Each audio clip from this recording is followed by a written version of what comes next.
ሰላም ጤና ይስጥልን ክቡራትና ክቡራን ተመልካቾቻችን ከናሁ ቴሌቪዥን ለዕለተ ማክሰኞ ምሽት ግንቦት 12 2017 ዓ.ም ከሀገር ቤትና ከባህር ማዶ በእኔና በባልደረቦች የተሰናዱ ስፖርታዊ ዜናዎቻችንን ከአሁን ሰዓት ጀምሮ ወደ እናንተ እናደርሳለን። እስከ ዜናዎቻችን ፍጻሜ ድረስ አብራችሁን እንድትቆዩ የአክብሮት ግብዣችን ነው።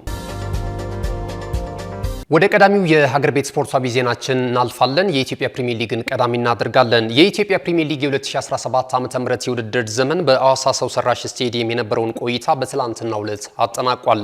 በቀጣይ የውድድር ዓመቱ ወሳኝ ቀሪ የጨዋታ መርሃ ግብሮች ከፊታችን ዕለተ አርብ ጀምረው በአዳማ ሳይንስና ቴክኖሎጂ ዩኒቨርሲቲ ስቴዲየም እንደሚከናወኑ የኢትዮጵያ ሊግ ሼር ካምፓኒው ያደረሰን መረጃ ያመለክታል።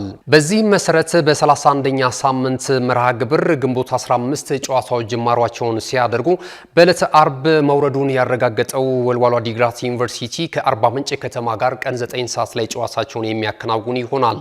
አመሻሽ 12 ሰዓት ላይ ጅማሩን የሚያደርገውና በበርካታ የእግር ኳስ አፍቃሪያን ዘንድ የሚጠበቀው የኢትዮጵያ ቡናና የኢትዮጵያ መድን ጨዋታ ትልቅ ትኩረትን ከወዲሁ ስቧል። የሊጉን የደረጃ ሰንጠረዥ አንደኛና ሁለተኛ ሆነው በመምራት ላይ የሚገኙት ሁለቱ ቡድኖች በውድድር ዓመቱ ሻምፒዮናውን ክለብ የሚለይ ጨዋታ ይሆናልም ተብሎ ይጠበቃል። በእርግጥ ኢትዮጵያ መድን በደረጃ ሰንጠረዡ 60 ነጥቦችን በመያዝ በቀዳሚነት እየመራ የሚገኝ ሲሆን ኢትዮጵያ ቡና በተቃራኒው እንደዚሁ በ51 ነጥቦች ሁለተኛ ደረጃ ላይ ተቀምጧል። በሁለቱ ቡድኖች መካከል ያለው የነጥብ ልዩነት 9 ቢሆንም በዚህ ጨዋታ ላይ ግን ኢትዮጵያ መድን ድል ካደረገ የ2017 ዓ.ም የውድድር ዘመን የኢትዮጵያ ፕሪሚየር ሊግ ሻምፒዮና መሆኑን ከወዲሁ ያረጋግጣል ተብሎ ይጠበቃል። ኢትዮጵያ ቡና ደግሞ በተቃራኒው በዚህ ጨዋታ ላይ ድል ማስመዝገብ ከቻለ በሁለቱ ክለቦች መካከል ያለው የነጥብ ልዩነት ወደ 6 ዝቅ ማለቱን ተከትሎ በቀጣይ ሻምፒዮናውን ቡድን ለመለየት ቀሪ ጨዋታዎችን መጠበቅ የግድ የሚል ይሆናል። በዕለተ ቅዳሜ በሌሎች ጨዋታዎች ሲደረጉ ድሬዳዋ ከተማ ከባህር ዳር ከተማ ጠዋት 3 ሰዓት ከ30 ላይ እንዲሁም ቅዱስ ጊዮርጊስ እግር ኳስ ክለብ ከሲዳማ ቡና ቀን 9 ሰዓት አመሻሽ 12 ሰዓት ላይ ደግሞ ሀዲያ ሆሳዕና ከኢትዮ ኤሌክትሪክ ጋር ጨዋታቸውን የሚያደርጉ ይሆናል። በዕለተ እሁድ ኢትዮጵያ ንግድ ባንክ አዳማ ከተማ ወላይታ ዲቻ ከመቻል እንዲሁም ደግሞ የመርሃ ግብሩ የመጨረሻ ጨዋታዎች በዕለተ ሰኞ ሲከናወኑ መቀሌ 71 ድርሳ ከሱልሽረ እንደስላሴ ቀን 9 ሰዓት ላይ ሐዋሳ ከተማ ከፋሲል ከተማ ጋር አመሻሽ 12 ሰዓት ላይ ጨዋታቸውን የሚያከናውኑ ይሆናል። የሊጉን የደረጃ ሰንጠረዥ ኢትዮጵያ መድን በ60 ነጥቦችና በ26 ንጹህ የግብ ክፍያ በቀዳሚነት ሲመራ ኢትዮጵያ ቡና በ51 ነጥብ በ9 ነጥቦች ዝቅ ብሎ ሁለተኛ ደረጃ ላይ ተቀምጧል። ባህር ዳር ከተማ፣ ሲዳማ ቡናና መቻል ተከታዩን ደረጃ ይዘውታል። የሊጉን የከፍተኛ ጎል አስቆጣሪነት ትራክ ሀሊ ሱሌማን ከሐዋሳ ከተማ በ13 ግቦች በቀዳሚነት ሲመራ ሐመድ ሁሴን በ11 ግብ ከአርባ ምንጭ ከተማ፣ ሽመልስ በቀለ ከመቻል፣ ጌታነህ ከበደ እኩል 11 ግቦችን ከመረብ በማሳረፍ ተከታዩን ደረጃ ይዘውታል። ወደ ሜዳ ቴኒስ ስፖርት ዜናችን አልፈናል። በአዲስ አበባ ቴኒስ ክለብ ታቅፈው ጨዋታቸውን በማድረግ ላይ ከሚገኙ ወጣት ስፖርተኞች መካከል ጥቂቶቹ የሆኑት ከናሁ ስፖርት ጋር ቆይታ አድርጓል። ተጫዋቾቹም እንደሚሉት በዓለም አቀፍ አደባባይ በሜዳ ቴኒስ ስፖርት ሀገራቸውን ለማስጠራት ከፍተኛ ጥረት እያደረጉ እንደሚገኙ የገለጹ ሲሆን ድጋፍ እንደሚያስፈልጋቸውም ከናሁ ስፖርት ጋር በነበራቸው ቆይታ ተናግረዋል። ተጫዋቾቹ የሰጡንን አስተያየት እንደሚከተለው እናቀርባለን። እኔ ምን እንትን ነው ሜዳ እየፈረሰ ነውና አንዳንድ ሜዳዎች ሜዳ እንዲሁም መብዛት ነው ያለበት እንጂ መፍረስ ሳይሆን አሁን በዚህ ሰዓት መብዛት ነው ያለበት። ምክንያቱም ቴኒስ አሁን እንደምታይ ኢንተርናሽናል ውድድር እያዘጋጀች ነው ሀገር ሜዳ መብዛት አለበት። ለተጫዋቾችም ትጥቅ ምናምን መዘጋጀት አለበት። ከተቻለ ደግሞ ከሀገር ውጭ እየወጡ የሚጮቱበት እድል ቢመቻች። ልዩነት በቃ እነሱ ሞር ስለሚጮቱ ነው። ሞር ውድድሮችን በየሀገሪቱ እየዞሩ ይጮታሉ። ሁሉንም አየር ይለምዱታል ማለት ነው። ስለዚህ እሱ አይከብዳቸው። እኛም እንደነሱ ብንጮት ምንም ያንሰር ነገር የለም። አዎ በእርግጥ አዎ ትንሽ ሌቭላችን የተለያየ ነው የሚቀርብልን አቅራቡት እንጂ ሁሉም ፕራክቲስ አሰጣጡም ሁሉም ነገር አሪፍ ነው። ከነሱ ምን ተሰማችሁ? የውጪዎቹን ጨዋታዎች ስታዩ አሁን ምንድነው ወደ ውስጣችሁ የሚመጣው? እነሱ በደንብ ይሰራሉ ማለት ለቴኒሱ በደንብ ዋጋ ይሰጡታል እና ድጋፍም ይደረግላቸዋል። ድጋፍም ሁሉም ነገር ይደረግላቸዋል። እኛም ደግሞ ባለን ነገር አሪፍ ለማምጣት አሪፍ ውጤት ለማምጣት ነው። ካሽጎ በየትኛውም ዓለም ሆነው በማንኛውም ሰዓት ለወገኑ የሚደርሱበት ፈጣን የገንዘብ መላኪያ ተከፈተሎ። ማስተርና ቪዛ ካርዶን በመጠቀም ከ5 እስከ 20 ዶላር የሚልኩበት አዲስ የገንዘብ መላኪያ መንገድ። ካሽጎን ለየት የሚያደርገው የትኛውም የገንዘብ ዝውውር በፍጥነት አገልግሎት ከመስጠቱም ባሻገር ለማንኛውም አገልግሎት ምንም አይነት ክፍያ አለመጠየቁ ነው።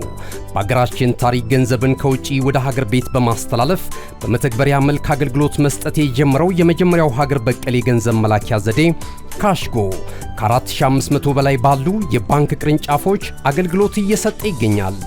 ገንዘቦን በሰኮንዶች ልዩነት ውስጥ ይፈልጉ በአካውንቶ ወይንም በእጆ ቆጥረው የሚወስዱበት ልዩ ዘዴ።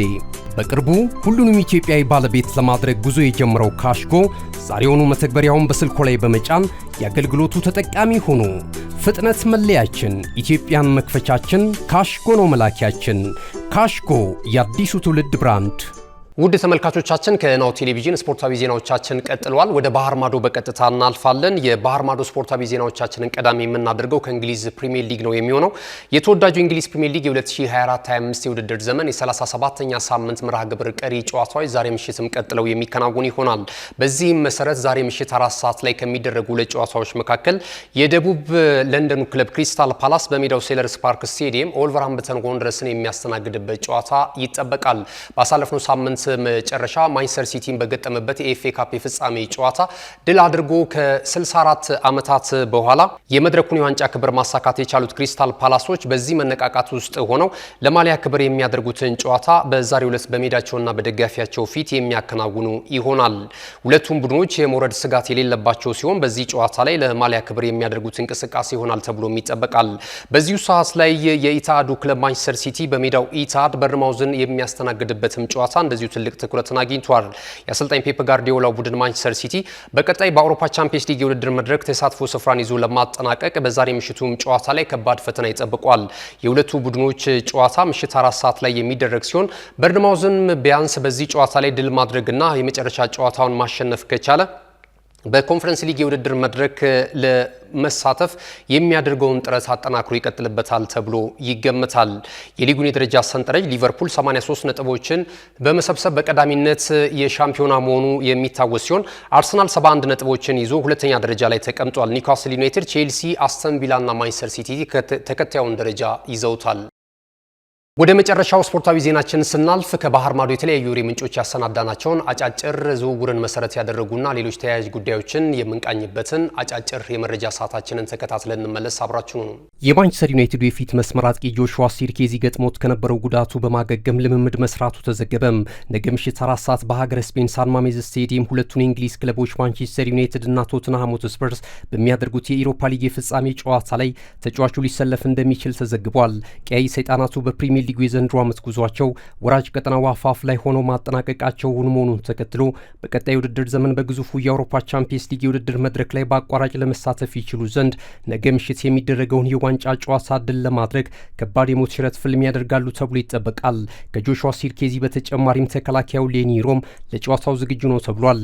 የመርሲሳይዱ ክለብ ኤቨርተን የአማካኝ ስፍራ ተጫዋቹን አብዱላሂ ዳኩሬን ሊያጣ ስለመቃረቡ ተገለጸ። የ32 ዓመቱ ማላዊ ኢንተርናሽናል ከሻምፒዮንሺፑ ተሳታፊው ክለብ ዋትፎርድ በ2020 የውድድር ዘመን ከረሜላዎቹን ከተቀላቀለ በኋላ ክለቡ ኤቨርተን ከሊጉ እንዳይሰናበት ከፍተኛ ጥረትን በማድረግ ከታደጉት ወሳኝ ተጫዋቾች መካከል አንደኛው አብዱላሂ ዳኩሬ መሆኑ ይታወሳል። ይሁንና በውድድር ዓመቱ መጨረሻ ከክለቡ ጋር እንደሚለያይ ይፋ ተደርጓል። ቡድኑ የተለያዩ ተጫዋቾችን በሱ ምትክ እያማተረ የሚገኝ ሲሆን በተቃራኒው ተጫዋቹም ወደ ሳውዲ ፕሮ ሊግ ያመራል ተብሎ ይጠበቃል። በመጪው አዲሱ የውድድር ዘመን አዳዲስ ተጫዋቾችን ወደ ክለባቸው በማስፈረም በተሻለ ጥንካሬ ለተሻለ ውጤት ለመምጣት ብቃት ያላቸውን ተጫዋቾች በማማተር ላይ የሚገኙት ማንቸስተር ዩናይትዶች ለረጅም ጊዜ ያህል ሲከታተሉት የነበረውን የፊት መስመር አጥቂ ማቲያስ ኩናን ለማስፈረም ስለመቃረባቸው የተለያዩ ወሬ ምንጮች በመዘገብ ላይ ናቸው። የተጫዋቹን ፊርማ ለማግኘት የተለያዩ ክለቦች ከፍተኛ ፍክክርን ሲያደርጉ ቢቆዩም አሁን ላይ ግን እየወጡ ባሉ መረጃዎች መሰረት ቀይ ሰይጣናቱ በ62.5 ሚሊዮን ፓውንድ ተጫዋቹን የግላቸው ለማድረግ ሙሉ ለሙሉ ስለመስማማታቸው ለክለቡ ቅርበት ያላቸው ወሬ ምንጮች እያስነበቡ ይገኛሉ። የሰሜን ለንደኑ ክለብ አርሰናል ፈረንሳዊውን ተጫዋች ሁጎ ኢኪቲኬን ከጀርመኑ ክለብ አይንትራ ፍራንክፈርት በአማራጭነት ለማስፈረም በእንቅስቃሴ ላይ እንደሚገኝ በመዘገብ ላይ ነው። የዘንድሮ ዓመት የውድድር ዘመንን ጨምሮ በተከታታይ ዓመታት ዋንጫ ለማንሳት ተቃርበው ያሏቸው ውስን የፊት መስመር አጥቂዎቻቸው በጉዳት ምክንያት ማጣታቸውን ተከትሎ ትልቅ ዋጋን እንደከፈሉ በቁጭት የሚነገርላቸው መድፈኞቹ በመጪው አዲሱ የውድድር ዘመንም ተመሳሳይ ዋጋን ላለመክፈል በርከት ያሉ ተጫዋቾችን በማማረጥ ላይ ይገኛሉ። ቪክቶር ጆኬሬሽ፣ ቤንጃሚን ሴስኮ፣ አሌክሳንደር አሌክሳንደር አይዛክና ኒኮ ዊሊያምስን የመሳሰሉ ተጫዋቾችን በክለቡ ስፖርቲንግ ዳይሬክተር አማካኝነት እየተመዘኑ ሲሆን ማምሻውን እየወጡ ባሉ መረጃዎች መሰረት ደግሞ መድፈኞቹ በተጨማሪም ኡጎ ኢኪቲኬን ከጀርመኑ ክለብ አይንትራ ፍራንክፈርት ለማስፈረም በአማራጭነት እየተመለከቱት እንደሚገኙ ተዘግቧል። ክቡራትና ክቡራን ተመልካቾቻችን ከናሁ ቴሌቪዥን ለዕለተ ማክሰኞ ምሽት ግንቦት 12 2017 ዓ.ም ከናሁ ቴሌቪዥን ያሰናዳናቸው የሀገር ቤትና የባህር ማዶ ስፖርታዊ ዜናዎቻችን ይህንን ይመስሉ ነበር። ዜናዎቹን ወደ እናንተ በማድረስ ገዛኸኝ ዱላ ቆይታ አድርጌያለሁ። ቀሪ ናሁ ቴሌቪዥን መሰናዶች የሚቀጥሉ ይሆናል። በያላችሁበት ቸር ጊዜ ይሁንላችሁ። እነሆ የምስራች የ10 አየር መንገድ የበረራ ትኬት ለውድ ደንበኞቹ በተቀላጠፈና አስተማማኝ በሆነ መንገድ እያቀረበ ያለው በዚህም በደንበኞቹ የተመሰገነው ጉዞጎ አሁን ደግሞ ተደራሽነቱን በማስፋት ተጨማሪ ባንኮችን በማካተት ለውድ ደንበኞቹ የበለጠ አስተማማኝ ለመሆን ችሏል። የጉዞጎን አፕሊኬሽን ከአፕ ስቶር ወይም ከፕላይ ስቶር በማውረድ የመነሻና የመድረሻ ከተማዎትን መርጠው ዋጋ አወዳድረው የሀገር ውስጥም ሆነ ዓለም አቀፍ በረራ ማድረግ ካሰቡ የበረራ ትኬቶን ክፍያ በአቅራቢያው በሚገኙ ባንኮች አንድም በአካል በመሄድ ወይም በኦንላይን የክፍያ አማራጮች ክፍያዎትን በመፈጸም የበረራ ትኬቶን በእጅ ያስገቡ። ከዚህም በተጨማሪ እንደ ሁሉ ጊዜው ወደ ጉዞጎ የጥሪ ማዕከላችን 7473 በመደወል ከሙሉ የበረራ መረጃ ጋር የ24 ሰዓት የትኬት አገልግሎት ማግኘት እንደሚችሉ ስናበስሮ በታላቅ ደስታ ነው። ለበረራዎ ጉዞጎ።